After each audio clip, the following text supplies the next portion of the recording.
దేవునికి మహిమ కలుగును గాక. దేవుని యొక్క మహోచితమైన కృపను బట్టి మరి యొక్క మారు ఈ టీవీ పరిచర్య ద్వారా మీ ముందుకు రావడానికి కృప చూపిన త్రేక దేవుని ఘనమైన నామానికి వందనాలు చెల్లిస్తున్నాను.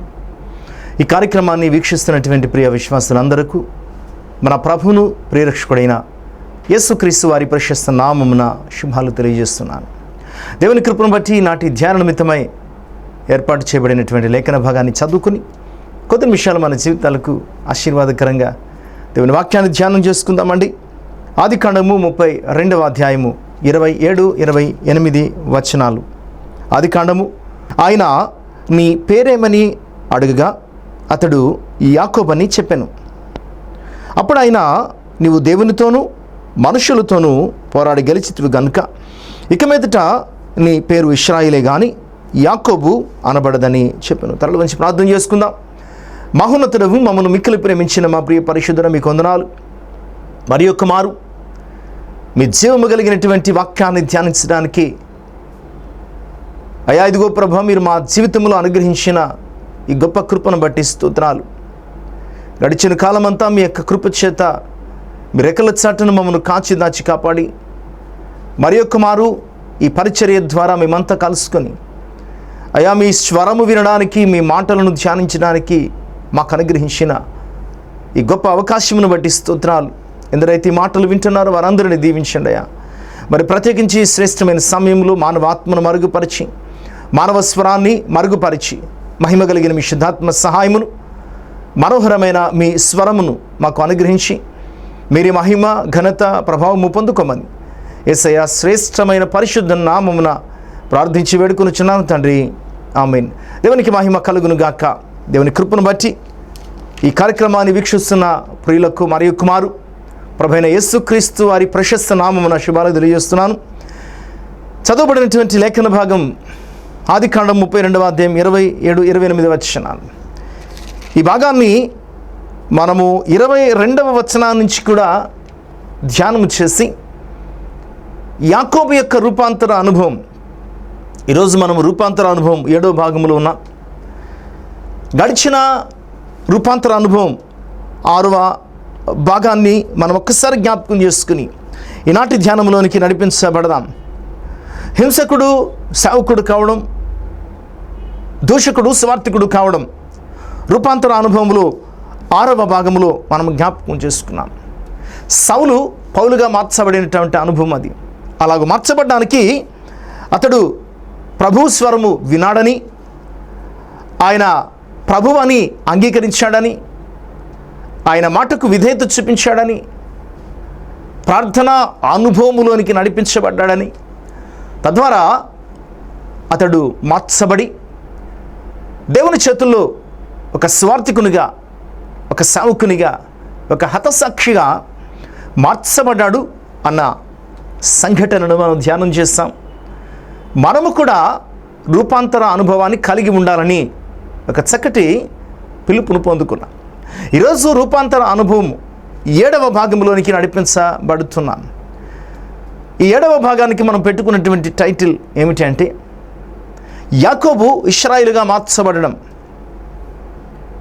లేదా ఒక మోసగాడు దేవుని రాజకుమారునిగా మార్చబడడం ఈరోజు మనము జ్ఞాపకము చేసుకోబోతున్నాం. యాకోబు అనగానే మనకి గుర్తొచ్చే ఆలోచన లేదా అర్థం ఏమిటంటే మోసగాడు. మనము సండే స్కూల్ కాలం నుంచి కూడా, లేదా క్రైస్తవులుగా మారిన దినముల నుంచి కూడా, బైబిల్ను చదువుతున్న కాలం నుంచి కూడా మనకు బాగా తెలిసినటువంటి విషయం ఏంటంటే యాకోబు అంటే మోసగాడు. కానీ ఈ విచిత్రం గమనించలేనటువంటి విషయం ఏంటంటే మనలో ప్రతి ఒక్కరిలో యాకోబు ఉన్నాడన్న సత్యాన్ని గమనించాం. మన ప్రతి జీవితంలో కూడా యాకోబు అంతర్లీనంగా ఉన్నాడు అనేటువంటి సత్యాన్ని అంగీకరించడానికి మనం చాలాసార్లు ఇష్టపడం. కానీ యాకోబు మోసగాడు. మనం యాకోబుని గురించి మాట్లాడుకుంటూ ఉంటాం. ఈరోజు ఈ ఆధునిక సమాజంలో క్రైస్తవులంగా జీవిస్తున్నటువంటి మనలో ఎంతమంది యాకోబు కంటే ఘరానా మోసగాళ్ళు లేరు? ఎంతమంది ఇటువంటి ప్రశ్నను మనం వేసుకోవాల్సినటువంటి అవసరం ఉన్నది. అలా వేసుకోగలిగితే మనలో కూడా ఒక యాకోబు ఉన్నాడన్న విషయాన్ని అర్థం చేసుకోగలిగితే మనము ఇశ్రాయేలుగా రూపాంతరం చెందడానికి దేవుడు తన కృపను ఖచ్చితంగా చూపిస్తాడు. ఈరోజు మనము ధ్యానం చేయబోతున్నటువంటి రూపాంతర అనుభవం 7వ భాగంలో ఈ యాకోబు జీవితంలో అతడు మోసగాడు. ఏ స్థాయి మోసగాడంటే తమ పర భేదము లేకుండా మోసం చేసే మోసగాడిగా మనము జ్ఞాపకం చేసుకోవాలి. మోసం చేయడంలో అతడు ఆరితేరిపోయాడు, పండితుడిగా కూడా మారిపోయాడు. ఆ మోసమే అతనిని తండ్రి ఇంటి నుంచి పారిపోయేలా చేసింది. ఆ మోసమే తిరిగి మామ దగ్గర నుంచి కూడా పారిపోయేటట్టు చేసింది. ఆ మోసమే ఈరోజు మనం చదువుకున్నటువంటి ఈ యబ్బోకు రేవు అనుభవం దగ్గర ప్రాణభయముతో నిలుచునేటట్టు చేసింది. మనం చదువుకునే సందర్భంలో ఆ ముందు భాగంలో మనం చూస్తే కనుక, అనగా 32వ అధ్యాయం మొదటి భాగం నుంచి చూస్తే కనుక, అతడు చేసినటువంటి మోసము అతని అన్నయ్య అయినటువంటి యాసావు రూపంలో మరణంగా తరుముకొస్తున్న సందర్భం. ఆ సందర్భంలో యాకోబు యబ్బోకు రేవు దాటి తనతో ఉన్న వారందరినీ కూడా పంపించేసి ఆ రాత్రి ఒక నరుడు అతనితో పోరాడుతుండగా అతనిలో కలుగుతున్నటువంటి మార్పును గుర్చినటువంటి సందర్భము, సంఘటన ఈరోజు మనం ధ్యానం చేయబోతున్నాం. ప్రియవిశ్వాసులారా, ఈ పోరాటంలో ఈ యాకోబు జీవితంలో మోసము అనే గుణము సడలిపోయి అతడు ఇశ్రాయేలుగా నూతన రూపాంతరం చెందడానికి ఒక చక్కటి ప్లాట్ఫామ్గా మార్చబడింది. అంతేకాదు, మోసముతో లోకములో పెనుగులాడి ప్రయాసపడుతున్నటువంటి యాకోబు జీవితంలో ఈ యబ్బోకు రేవు అనుభవంలో దేవునితో పోరాడి గెలిచిన వానిగా నిలుచున్నాడు. లోకములో అంతవరకు మోసం చేసి పోరాడి పోరాడి పోరాడి ఓటమి అంచును నిలుచున్నటువంటి యాకోబు ఇక్కడైతే ఈ రాత్రి వేళ దేవునితో పోరాడి గెలిచినటువంటి ఇశ్రాయేలుగా మనకి దర్శనము ఇస్తున్నాడు. ఒక క్రొత్త జన్మ అనుభవంలోనికి నడిపించబడుతున్నాడు. నూతనముగా రూపాంతరము చెందినటువంటి వ్యక్తిగా మనకి కనబడుతున్నాడు. ఇదే ఈరోజు మనము ధ్యానము చేసుకోబోయే రూపాంతర అనుభవం 7వ భాగం. యాకోబు ఇశ్రాయేలుగా మార్చబడడం, ఒక మోసగాడు దేవుని రాజకుమారునిగా రూపాంతరము చెందడం. ఈరోజు మన జీవితాలు కూడా యాకోబు వంటి జీవితాలే. మన జీవన ప్రయాణంలో అనుదినము అనుక్షణము మోసముతో బ్రతుకుతూ, మోసము చేస్తూ బ్రతుకుతూ, మోసగాళ్ళగా బతుకుతూ ఉన్నటువంటి మన యొక్క జీవితాలలో ఏం చేస్తున్నామండి? మోసం. మా పనులు మేము చేసుకుంటున్నాం, మా సంపాదన మేము సంపాదించుకుంటున్నాం. ప్రియవిశ్వాసులారా, నీ జీవితంలో ఉదయం లేచిన దగ్గర నుంచి కూడా తెలుసో తెలియకో, చిన్నదో పెద్దదో, మనం ఏదో ఒక మోసం చేస్తూనే బ్రతుకుతున్నాం. వరసి ప్రతి పనిలోనూ కూడా మనము దేవుని మోసము చేస్తున్నాము అన్నటువంటి సత్యాన్ని గ్రహించలేకపోతున్నాం. మోసపోకుడి దేవుడు వెక్కిరించబడడు. మనము దేవుడిని మోసం చేస్తున్నాం, దేవుడు చూడటం లేదు, దేవుడు గమనించటం లేదు అని అనుకుంటాం. కానీ దేవుడు అన్నీ చూస్తున్నాడు. దేవుడిని మోసం చేస్తున్నాము అనేటువంటి భ్రమలో చివరికి మనల్ని మనమే మోసం చేసుకుని యాకోబు వలె చివరికి ఒంటరి వారిగా మిగిలిపోయే పరిస్థితుల్లో ఉన్నాం. నిజమే. చూద్దాం ప్రియులారా, ఈరోజు యాకోబు ఎలాగూ ఇశ్రాయేలుగా మార్చబడింది, ఎలాగూ యాకోబు రూపాంతరం చెందాడు. కరడు గట్టినటువంటి మోసగాడు, అన్నను మోసం చేయడంలో వెనుకాడనేవాడు, తండ్రిని మోసం చేయడంలో భయపడేవాడు, మామను మోసం చేయడంలో కూడా ఏమాత్రము కూడా ఆలోచించనివాడు. తనకి ఎవరు షెల్టర్ ఇచ్చినా మోసం చేయడం ఒకటి అతనికి తెలిసింది. అతడు బ్రతకడం కోసం దేనినైనా, ఎవరినైనా, ఎప్పుడైనా, ఎక్కడైనా, ఎలాగైనా మోసం చేయగలిగినటువంటి వ్యక్తిగా యాకోబు కనబడుతున్నాడు. అలాంటి వ్యక్తి అకస్మాత్తుగా ఎలాగూ ఇశ్రాయేలుగా మార్చబడ్డాడు, రూపాంతరం చెందాడు. మనం ఈరోజు చూద్దాం యాకోబు యొక్క రూపాంతర అనుభవానికి, యాకోబు ఇశ్రాయేలుగా మార్చబడడానికి, లేదా ఒక మోసగాడు ఒక రాజకుమారునిగా మార్చబడడానికి ఏమేమి సంఘటనలు ఆ రాత్రి చోటు చేసుకున్నాయి. ఆ రాత్రి కొరకు దేవుడు గత జీవితం అంతా యాకోబును ఏ అనుభవాల గుండా నడిపించాడు. మామ దగ్గర జీవించినటువంటి 20 సంవత్సరాల కాలంలో ఎలాంటి పాఠాలు నేర్పించాడు. ఇవన్నీ కూడా మనం ఆలోచన చేయడానికి సిద్ధపడదాం. ఒక 4 విషయాలు నేను ఈరోజు మీ ముందు పెట్టడానికి ఆశపడుతున్నాను. అందులో మొట్టమొదటిగా ఆదికాండము 32వ అధ్యాయం 22వ వచనం. ఆ రాత్రి అతడు లేచి తన 2 భార్యలను, తన 2 దాసీలను, తన 11 మంది పిల్లలను తీసుకొని యబ్బోకు రేవు దాటిపోయాను. యాకోబు రూపాంతర అనుభవానికి మొట్టమొదటి అంశం ఏమిటంటే దాటిపోయాను. ప్రియులారా, యాకోబు యొక్క రూపాంతర అనుభవంలో ఈ దాటిపోవడం అనేది చాలా ప్రాముఖ్యమైన విషయం. ఈరోజు మన యొక్క రూపాంతర అనుభవాలకు కూడా అవసరమైంది ఏంటంటే దాటిపోవడం. అప్పటి వరకు యాకోబు జీవితము ప్రియవిశ్వాసులారా మోసములో దగాకోరుగా బ్రతుకుతున్నటువంటి సందర్భాలు. ఇదంతా కూడా యబ్బోకు రేవు యువతల జరుగుతున్న అనుభవం. ఇప్పుడైతే యబ్బోకు రేవు దాటిపోతున్నాడు, అనగా మార్పులోనికి నడిపించబడుతున్నాడు, మార్పులోనికి దాటిపోతున్నాడు. ఒక విశ్వాస జీవిత అనుభవంలో దాటిపోవడం అనేది చాలా ప్రాముఖ్యమైనటువంటి విషయం. ఇది నిన్ను దేవునికి దగ్గరగా మార్చగలిగే శక్తివంతమైనటువంటి అనుభవంగా కూడా నేను జ్ఞాపకం చేస్తున్నాను. ఉదాహరణకు మనం చూస్తే ఇశ్రాయేలీయులను తీసుకుందాం. వారు ఎర్ర సముద్రము దాటక పూర్వం వరకు కూడా వారు ఇంకా ఐగుప్తు ఆధిపత్యం కిందే ఉన్నట్లు లెక్క, ఐగుప్తు అధికారము కిందే ఉన్నట్లు లెక్క. అందుకనే ఐగుప్తు ఫరో సైన్యము ఎర్ర సముద్రమును దాటకుండగా ఉన్నటువంటి ఇశ్రాయేలీయులను తరిమి పట్టుకోవాలని వచ్చారు. ఎర్ర సముద్రాన్ని దాటక పూర్వం వరకు ఇంకా వారు బానిసత్వంలో ఉన్నట్టే, ఇంకా వారు ఫరో అధికారం కింద ఉన్నట్టే, ఇంకా వారు ఆ ఐగుప్తు బానిసత్వానికి లోబడిన వారుగా బతుకుతున్నట్టే.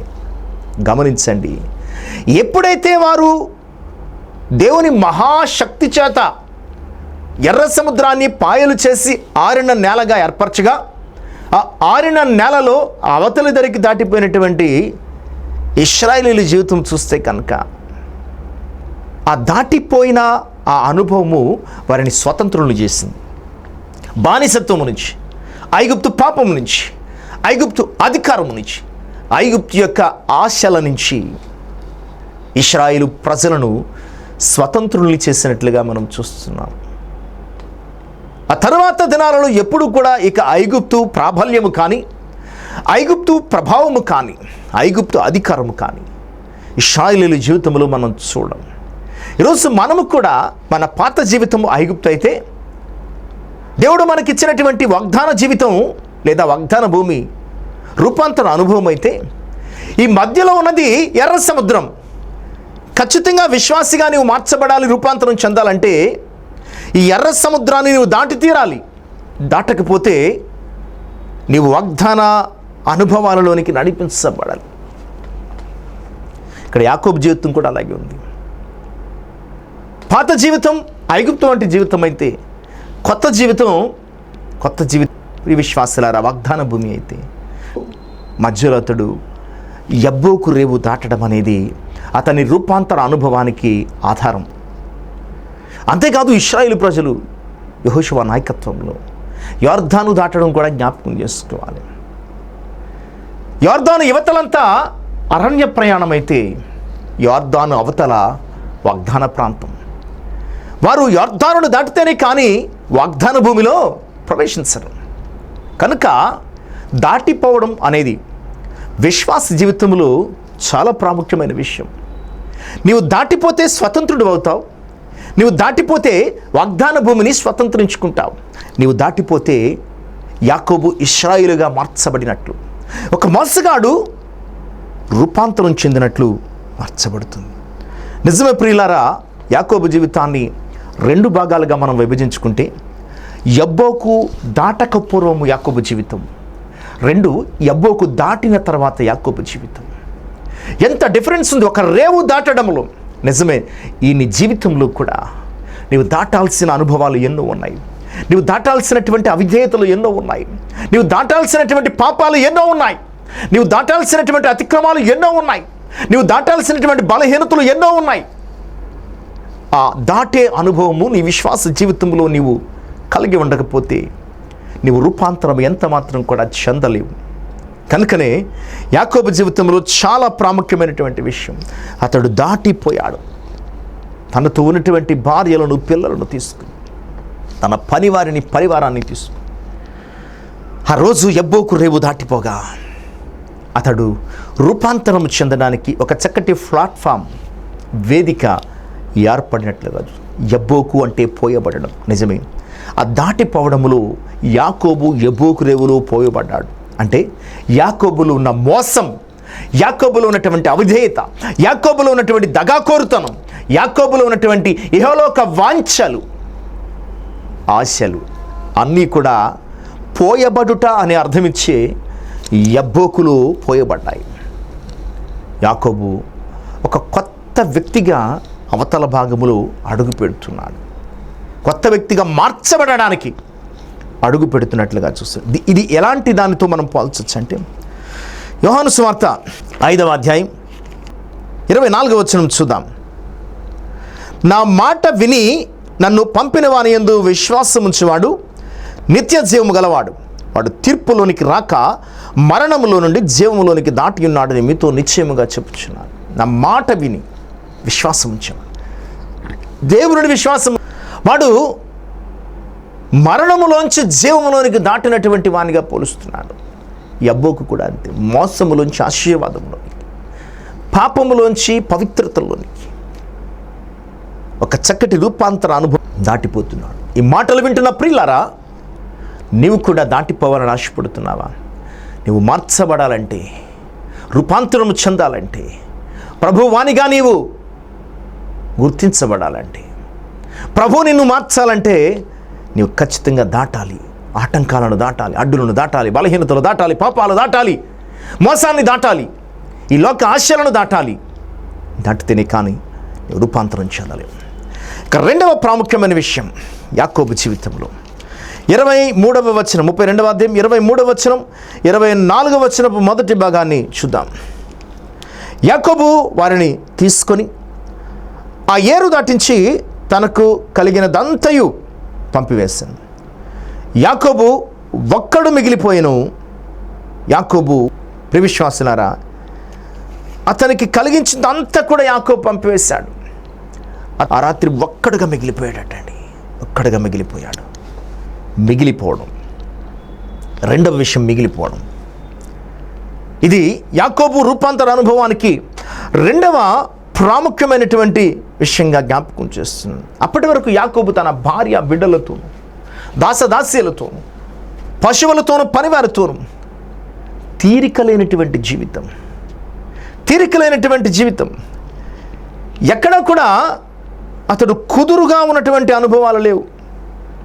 ప్రతి క్షణము కూడా తీరికలేనటువంటి అనుభవంలో ముందుకు సాగిపోతున్నటువంటి పరిస్థితి. ఈ క్రమంలో అతడు మార్పు చెందడానికి అవకాశమే లేదు. అతడు రూపాంతరం చెందాలన్న ఆలోచన అతనికి రాలేదు. అయ్యో, నేను మారాలి, నేను మార్చబడాలి, నేను దేవుని చేతుల్లో వాడబడాలి అనేటువంటి ఆలోచనలు రాలేదు. ప్రియ విశ్వాసులారా, మనం కూడా ఈరోజు చాలాసార్లు ఏం చేస్తామంటే, మన బిజీ లైఫ్లో తీరిక లేని మన జీవితంలో రక్షణ అనుభవం గురించి మనం చెప్పి మాట్లాడేటో తెలుసా? పిల్లలు సెటిల్ అయిన తర్వాత నేను బాప్తిసం తీసుకుంటానండి, పిల్లలు ఉద్యోగాలు వచ్చిన తర్వాత బాప్తిసం తీసుకుంటానండి, పిల్లలు పెళ్ళిళ్ళు అయిన తర్వాత బాప్తిస్మాలు తీసుకుంటానండి, లేదా నేను రిటైర్ అయిపోయిన తర్వాత తీసుకుంటానండి అంటూ ఉంటాం. యాకోబు జీవితం కూడా అలాగే ఉంది. భార్య, పిల్లలు, దాసదాసీలు, పశువులు, పనివారు. ఎక్కడ తీరికలేని జీవితంలో యాకోబు తనలో పొందాల్సిన మార్పుల గురించి ఆలోచించలేదు. అదే జీవితం అనుకున్నాడు. తీరికలేని జీవితంలో దేవునికి సమయము ఇవ్వలేనటువంటి పరిస్థితులలో అతడు బతుకుతున్నాడు. ప్రియులారా, నువ్వు మార్చబడాలంటే వీటన్నిటి నుంచి బయటకు రావాలి. తీరిక లేని ఈ జీవితం నుంచి నువ్వు ఖచ్చితంగా బయటకు వస్తేనే కానీ నీవు మార్చబడే అనుభవంలోనికి నడిపించమని. అసలు నీవు దేవునికి దొరకాలంటే వీటన్నిటి నుంచి బయటకు రావాలి కదా. వాటన్నిటిని పంపివేసిన తర్వాత యాకోబు ఒక్కడు మిగిలిపోయాడు. దేవునికి దొరికాడు. నువ్వు మార్చబడాలంటే నిన్ను మార్చగలిగిన దేవునికి నువ్వు దొరకాల, అప్పగించుకోవాలా. యాకోబు కూడా అప్పటి వరకు తీరిక లేని జీవితంలో బతికిన అతని దగ్గర ఉన్న సమస్తాన్ని పంపివేసి ఆ రాత్రి ఒక్కడు మిగిలిపోయాడు, దేవునికి దొరికాడు. అందుకనే దేవుడు ఆ రాత్రి యాకోబుని ఇశ్రాయేలుగా చెక్కగలుగుతున్నాడు, దేవుడు ఇశ్రాయేలుగా మార్చగలుగుతున్నాడు. దేవుడు యాకోబు జీవితంలో ఒక రూపాంతర అనుభవంలోనికి నడిపిస్తూ ఉన్నాడు. ఈరోజు నీ జీవితంలో కూడా మార్చబడాలంటే నిన్ను నీవుగా, నీ బాధ్యతలు, నీ బరువులు పక్కన పెట్టి, నీ బంధాలు, నీ బాంధవ్యాలు పక్కన పెట్టి ఒక్కసారి నిన్ను నీవుగా నీవు మాత్రమే నీ దేవునికి అప్పగించుకో. ఆయన నిన్ను మార్చగలిగిన సమర్థుడు. అందుకనే రాత్రి యాకోబు జీవితంలో ఒక్కడు మిగిలిపోవడం చాలా ప్రాముఖ్యమైన విషయం. ఈరోజు నీవు కూడా నీ దేవునికి నిన్ను ఒక్కనిగా అప్పగించుకో. బరువులు ఉన్నాయని, బాధ్యతలు ఉన్నాయని, పనులు దేవుని నుంచి తప్పించుకునే ప్రయత్నం కాక దేవునికి నిన్ను అప్పగించుకోగలిగితే, దేవునికి నిన్ను మార్చగలిగిన దేవునికి నీవు దొరకగలిగితే ప్రియ విశ్వాసి, ఆయనను ఖచ్చితంగా రూపాంతరపరచగలరు అన్న విషయాన్ని గుర్తు చేస్తున్నాను. ఇక మూడవ ప్రాముఖ్యమైన సందర్భం 24వ వచనపు 2వ భాగం. ఒక నరుడు తెల్లవారు వరకు అతనితో పెనుగులాడెను. మొదటి అంశము దాటిపోవడము, రెండవ అంశం మిగిలిపోవడం, మూడవ అంశము పెనుగులాడడం. అలా దాటిపోయి ఒక్కనిగా మిగిలిపోయినటువంటి యాకోబుతో ఒక నరుడు తెల్లవారు వరకు పెనుగులాడుతున్నాడట. ఈ నరుడు ఎవరో కాదు, యేసుక్రీస్తు ప్రభువే యాకోబుతో ఆ రాత్రి పెనుగులాడుతున్నాడు. ఆశలతో, ఆకర్షణలతో, బంధాలతో, బాంధవ్యాలతో, బ్రతుకు కొరకు, బ్రతుకు తెరువు కొరకు అంతవరకు పోరాడిన యాకోబు ఈరోజు ఆ రాత్రి వేళ దేవునితో పోరాడుతున్నాడు. నిజమే, చాలాసార్లు మన జీవితంలో పోరాటం. ఎందుకు దేని గురించి పోరాటం అంటే ఆత్మీయ జీవితంలో పోరాటం కాదు. ఎప్పుడు చూసినా మన బతుకు కొరకు, బతుకు తెరువు కొరకు, పిల్లల కొరకు, లేదంటే మరొక దానికి మన పోరాటం ఎప్పుడు లోకములో బతకడం కొరకు, లోకములో సంపాదించుకోవడం కొరకు మనం పోరాడుతూ ఉంటాం. నిజమే, యాకోబు కూడా అలా పోరాడి అలసిపోయాడు. ఆ రాత్రి ఒంటరిగా మిగిలిపోయినటువంటి యాకోబుతో దేవుడు పోరాడుతున్నాడు. ఒక నరుడు తెల్లవారు వరకు పోరాడుతున్నాడు. నిజమే ప్రియ విశ్వాసులారా, లోకముతో పోరాడడం కంటే దేవునితో పోరాడడం చాలా ప్రాముఖ్యం.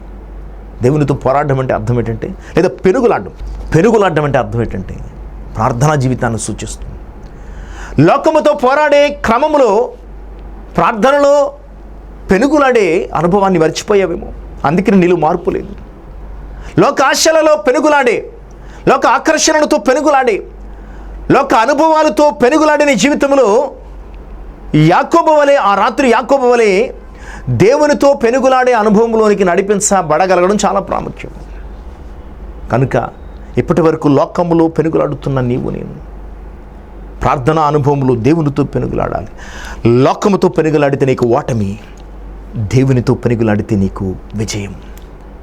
దేవునితో పెనుగులాడితే నీకు విజయము లభిస్తుంది. ఒక మోసగాడిగా యాకోబు లోకములో చాలా పెనుగులాడాడు, కానీ మార్పు చెందాల్సిన సమయంలో దేవునితో పెనుగులాడుతున్నాడు. నిజమే, ఈ ప్రార్థనా అనుభవంలో నీవు దేవునితో పెనుగులాడకపోతే యాకోబు వలె నీ రూపాంతరము సాధ్యము కాదు, నీవు మార్చబడడం ఎంత మాత్రం కూడా సాధ్యము కాదు అన్న సందర్భాన్ని చెప్తున్నాను. ఇక 4వ విషయాన్ని చూద్దాం. 26, 27 వచనాలు మనం చూద్దాం. ఆయన తెల్లవారుచున్నది గనుక నన్ను పోనిమనగా అతడు నీవు నన్ను ఆశీర్వదించితేనే కానీ నిన్ను పోనీయనను. ఆయన నీ పేరేమని అడిగగా అతడు యాకోబని చెప్పాను. తెల్లవారుతుంది కనుక నన్ను పోనిమని ఆయన అన్నప్పుడు, నీవు నన్ను ఆశీర్వదించితేనే కానీ నేను నిన్ను పోనివ్వను అని అడిగినప్పుడు, అయితే నీ పేరేంటి అని ఆ నరుడు ప్రభు అంటున్నప్పుడు, నా పేరు యాకోబు అన్నాడు, ఒప్పుకున్నాడు. ప్రతి రూపాంతర అనుభవములు ఒప్పుకోలేదే చాలా ప్రాముఖ్యమైన విషయం. ఎక్కడిక్కడ యాకోబు తండ్రి దగ్గర ఒప్పుకోలేదు, మామ దగ్గర ఒప్పుకోలేదు, తన జీవితంలో ఎక్కడ నేను మోసగాడినని ఒప్పుకోలేదు, నేను పాపినని ఒప్పుకోలేదు, నేను తప్పు చేశానని ఒప్పుకోలేదు. కానీ మొట్టమొదటిసారిగా దేవుని దగ్గర ఒప్పుకుంటున్నాడు. నీవు మనుషుల దగ్గర కాదు, దేవుని దగ్గర నీవు ఒప్పుకోగలిగితే నీ బలహీనతను దేవుని దగ్గర, అవును ప్రభా నేను మోసగాడిని, అవును ప్రభా నేను యాకోబునే అని నీవు ఒప్పుకోగలిగితే కనుక ఖచ్చితంగా నిన్ను నన్ను ఆయన మార్చగాడు. నిజమే, హింసకుడును దూషకుడునని ఆయన ఒప్పుకున్నప్పుడు పౌలుగా మార్చినటువంటి దేవుడు, యాకోబుని అని ఒప్పుకున్నప్పుడు ఇశ్రాయేలుగా మార్చిన దేవుడు, నీవు కూడా దేవుని సన్నిధిలో ఒప్పుకోగలిగితే అప్పటి వరకు మోసములో పోరాడి అలసిపోయిన అతడు శక్తిహీనుడై బలహీనుడై, అవును ప్రభా, నిజమే ప్రభా, నేను మోసము చేసి అలసిపోయాను, పాపము చేసి నేను పతనమైపోయాను, ఇదిగో నీవు తప్ప నన్ను ఆశీర్వదించే వారి లోకంలో ఎవరు లేరు ఒప్పుకున్నప్పుడు దేవుడు ఒక చక్కటి మాట అంటున్నాడండి ప్రియులారా.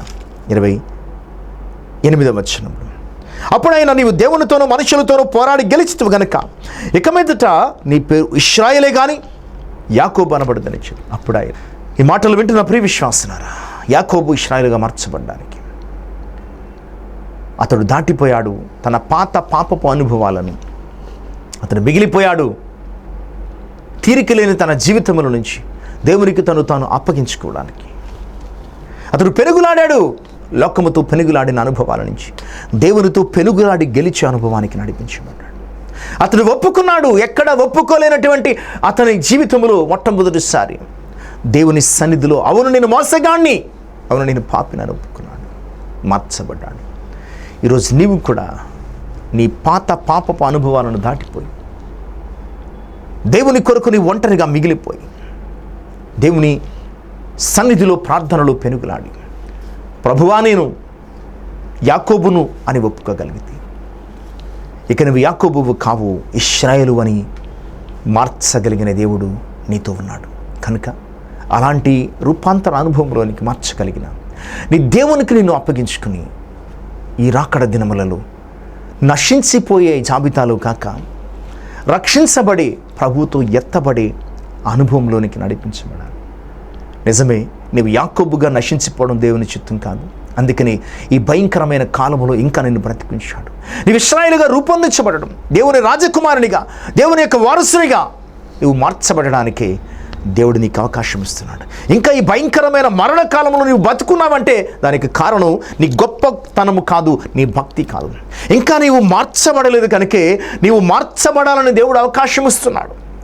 యాకోబు నుంచి ఇశ్రాయేలుగా రూపాంతరం చెందడం కోసమే నేను ఇంకా బతికిస్తున్నాడన్న సత్యాన్ని ఎరిగి ఇది అనుకూల సమయం, ఇదే రక్షణ దినమని భావించి యాకోబు వంటి నీ జీవితాన్ని, నీ పాపాన్ని విడిచిపెట్టి ఇశ్రాయేలుగా దేవుని చేతుల్లో మలచబడ్డానికి ప్రభువుకు నిన్ను నీవు అప్పగించుకుని మార్పు చెందాలని, రూపాంతరము పొందాలని కోరుకుంటూ కొద్ది మాటలు ముగిస్తున్నాను.